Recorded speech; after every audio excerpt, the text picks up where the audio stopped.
ఈ రోజు అంబటి రాంబాబు మాట్లాడిన మాటల గురించి ప్రశ్నిస్తున్న వారంతా ఆ రోజు ముఖ్యమంత్రి చంద్రబాబుతో పాటు టీడీపీ నాయకులు చేసిన వ్యాఖ్యల మీద ఎందుకు మాట్లాడలేదని మాజీ మంత్రి సింగనమల వైసీపీ నేత శైలజానాథ్ ప్రశ్నించారు. అనంతపురం జిల్లా వైఎస్ఆర్ కాంగ్రెస్ పార్టీ కార్యాలయంలో ఆయన మీడియాతో మాట్లాడుతూ అంబటి రాంబాబు చేసిన వ్యాఖ్యలను ఎవరూ హర్షించరని, దీనికి ఆయన కూడా పశ్చాత్తాపం వ్యక్తం చేశారన్నారు. అయితే గతంలో ముఖ్యమంత్రి హోదాలో ఉన్న జగన్మోహన్ రెడ్డిపై తనకంటే దేశంలో సీనియర్ నాయకుడు లేడని చెప్పుకునే చంద్రబాబు ఎలాంటి వ్యాఖ్యలు చేశారో ఒక్కసారి గుర్తు చేసుకోవాలన్నారు. జగన్మోహన్ రెడ్డి తల్లిని దూషించడమే కాకుండా నీ పుట్టుకే తప్పుడు పుట్టుక అని మాట్లాడిన చంద్రబాబు ఏ రోజైనా కనీసం క్షమాపణ చెప్పారా అని నిలదీశారు. అలాగే గతంలో టీడీపీ నాయకులు కూడా చాలా దూషణల పర్వానికి దిగారన్నారు. ఈరోజు దిష్టి బొమ్మలు కాలుస్తూ చెప్పులతో కొడుతున్న వారు గతంలో ఎన్టీఆర్ తల్లిని దూషించిన వారిపై ఏ విధంగా స్పందించారో ప్రజలకు చెప్పాలన్నారు.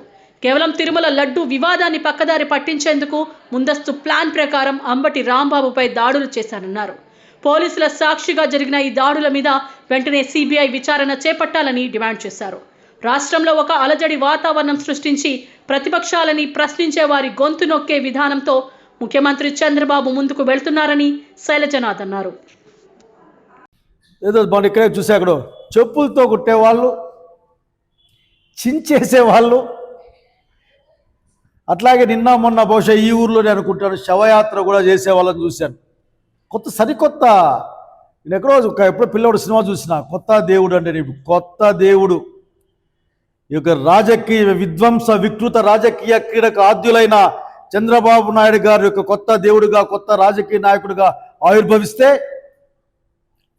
ఆయన కొడుకు రచించిన రెడ్ బుక్ రాజ్యాంగాన్ని అమలు చేసే క్రమంలో భాగంగా ఎప్పటికప్పుడు డైవర్షన్, డిస్ట్రక్షన్ ఆర్ డిస్ట్రాక్షన్. నేను అడుగుతా ఉన్నాను, మీరు మాట్లాడితే ఒక అర్థము, ఇంకొకరు మాట్లాడితే ఇంకొక అర్థం వచ్చే అవకాశం ఏమైనా ఉందా? అట్లా ఒక సులుమాట ఏమైనా చెప్పని కోరుతా ఉన్నా. నేను అంబటి రాంబాబు చేసిన వ్యాఖ్యలు నేనేమి సమర్థిస్తాలేను. ప్రజా జీవితంలో ఉన్న వాళ్ళు సంయమనం పాటించి చూసుకొని మాట్లాడాలి. కానీ ఇక్కడ ఒక అంశాన్ని కావాలని తొక్కిపెట్టే ప్రయత్నం చేస్తూ ఉన్నారు ఎల్లో మీడియా, అట్లాగే చంద్రబాబు నాయుడు, అతని యొక్క ఆల్ గూన్స్, వివిధ స్థాయిల్లో ఉన్న వాళ్ళందరూ కూడా. అంబటి రాంబాబు అర్ధగంట తర్వాత బయటకు వచ్చి అయ్యా నేను అయి ఉండకూడదు, నా అంతరాత్మ చెప్తా ఉంది, నేను నోరు జారాను లేకపోతే ఎమోషన్కి ఫీల్ అయ్యాను అని బహిరంగంగా ప్రకటించాను.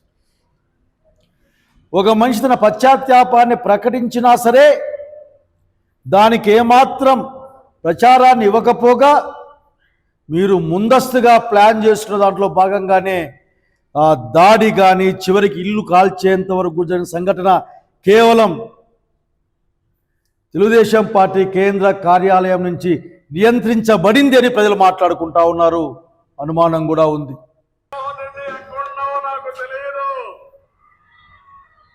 ఇది చంద్రబాబు గారు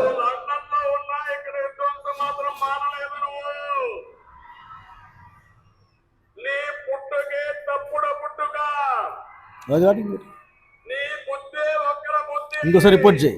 జగన్మోహన్ రెడ్డి గారిని ఉద్దేశించి ఆయన మాట్లాడే మాట ఏందయ్యా అంటే నీ పుట్టుకే తప్పుడు పుట్టక అని. ఎంత చండాలంగా, ఎంత అన్యాయంగా, ఎంత అసహ్యంగా, సభ్య ప్రపంచం చీదరించుకోవడం కాదు అసహించుకునే విధంగా మాట్లాడాడే. జగన్మోహన్ రెడ్డి గారు కనీసం తన స్నేహితుని కొడుకన్నా కనీస జ్ఞానం కూడా లేకుండా మాట్లాడాడే. దీనికి ఇంకో విధంగా ఏమైనా అర్థమవుతుందని చెప్పాలా తెలుగుదేశం పార్టీ వాళ్ళు, ఆయన సపోర్ట్ చేసే మీడియా అంతా. దీనికి ఇంకొక అర్థం ఏదైనా ఉందో మాకు తెలియదు. ఇంకో పెద్ద మనుషుడు ఆయన ఆఖరికి ఆయన చూపించాయని ఆయన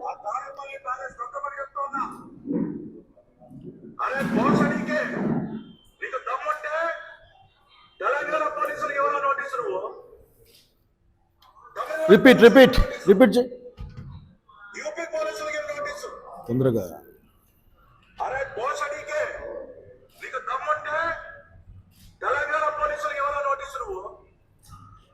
సో నేను చెప్పేది ఏమంటే ఈ భాషలకి, ఈ పదాలకి అర్థం ఎప్పుడు మారిందో నాకు తెలియదు. ఒక్కడైనా సరే ఈ మాటలు మాట్లాడిన వాడు ఒక్కడైనా సరే జనం ముందుకొచ్చి ఒక పశ్చాత్తాపాన్ని వ్యక్తం చేయడమో, పశ్చాత్తాపం చేయలేకపోతే కనీసం తమ అంతరాత్మక నా సమానం చెప్పుకునే పరిస్థితి నాకేం కనపడలే. ఒకటి తిరుపతి లడ్డు. తిరుపతి లడ్డూలో జంతువు కొవ్వు కలిసిందని ఆయన అన్ని శాఖల మంత్రి మాట్లాడితే, అది పంది కొవ్వు, ఆవు కొవ్వు, చేపల కొవ్వు కలిసిందని డిప్యూటీ సీఎం మాట్లాడితే, ముఖ్యమంత్రి స్థాయిలో ఉండి ఆ హోదా నుండి ఒక్కసారిగా అసలు కల్తీ అయిపోయింది, నాసిరకం వస్తువులు, నాసిరకం కల్తీ అని మాట్లాడితే, దీన్ని మీరు మీ దగ్గరున్న మీడియా ఎత్తుకొని తిరిగితే,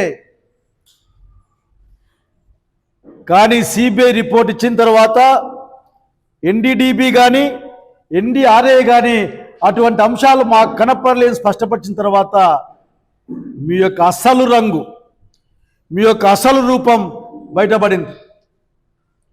మీరు అధికారం కోసం ఎన్ని అబద్ధాలైనా ఆడుతారని చెప్పేసి జనానికి అర్థమవుతా ఉంది.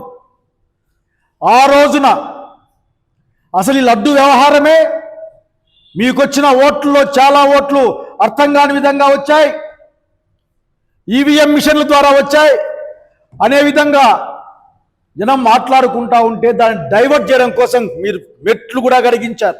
ప్రజల్ని భయపెట్టి అధికారాన్ని కాపాడుకునే ప్రయత్నం చేస్తూ ఉన్నారు. ఆ లడ్డు విషయంలో మీరు మాట్లాడిన అన్ని ఘోరమైన మాటలకి క్షమాపణ చెప్పి ఇంకా పాప పరిహారార్థం ఏమో చేయాల్సింది పోయి దాన్ని బుకాయించే ప్రయత్నంలో ఆంధ్రప్రదేశ్లో విధ్వంసాన్ని సృష్టిస్తున్న విషయాన్ని స్పష్టంగా చెప్పాలనుకుంటా ఉన్నాం.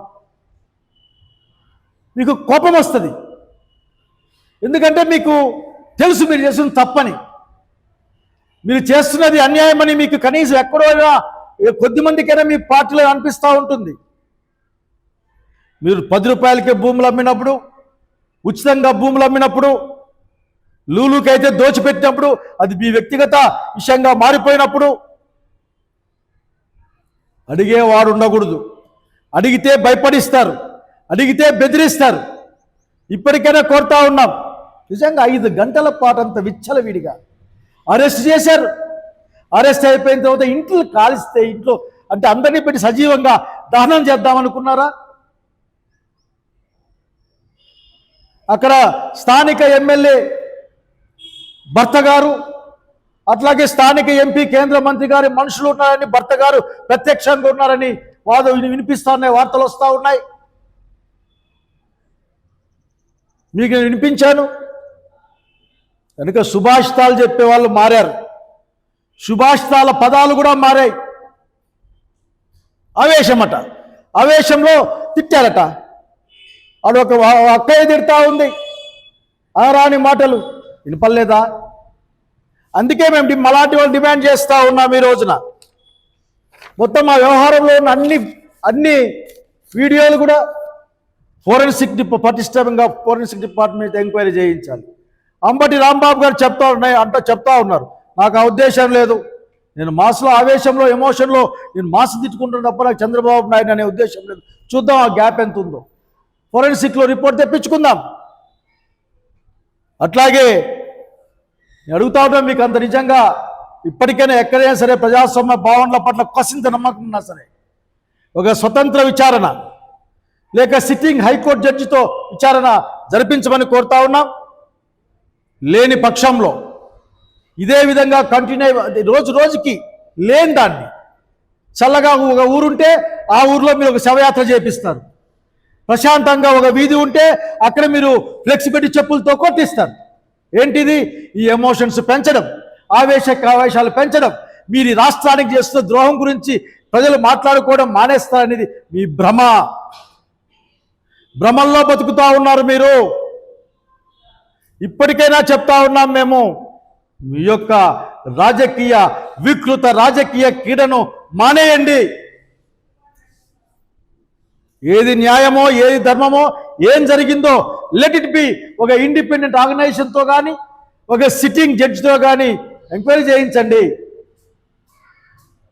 అంబటి రాంబాబు మీదకైతే పోయారు, మరి ఆ ముగ్గురు ఏం చేశారు? ఆయన ఏదో ముక్కు మూసుకొని యాగాలు చేసుకుంటా ఉంటే అతని ఇంటి మీద దాడి ఎట్లా సమర్థించుకుంటారు మీరు?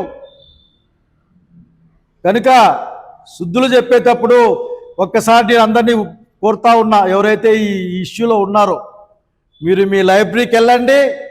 చాలా పెద్ద లైబ్రరీ ఉండే అవకాశం ఉంది తెలుగుదేశం పార్టీ ఆఫీసులో. మీ వాళ్ళ యొక్క సుభాషితాలు, మీ వాళ్ళ యొక్క మంచి పదాలు, మీ వాళ్ళ యొక్క భాష వినండి. వింటే మీకు అర్థమవుతుంది. లేని దాన్ని పెంచి చివరికి రాష్ట్రాన్ని అల్లకల్లోలంగా మార్చే మీ ఆలోచనను మానేయమని సవినయంగా రాష్ట్ర ముఖ్యమంత్రి గారిని కోరుకుంటా ఉన్నాను.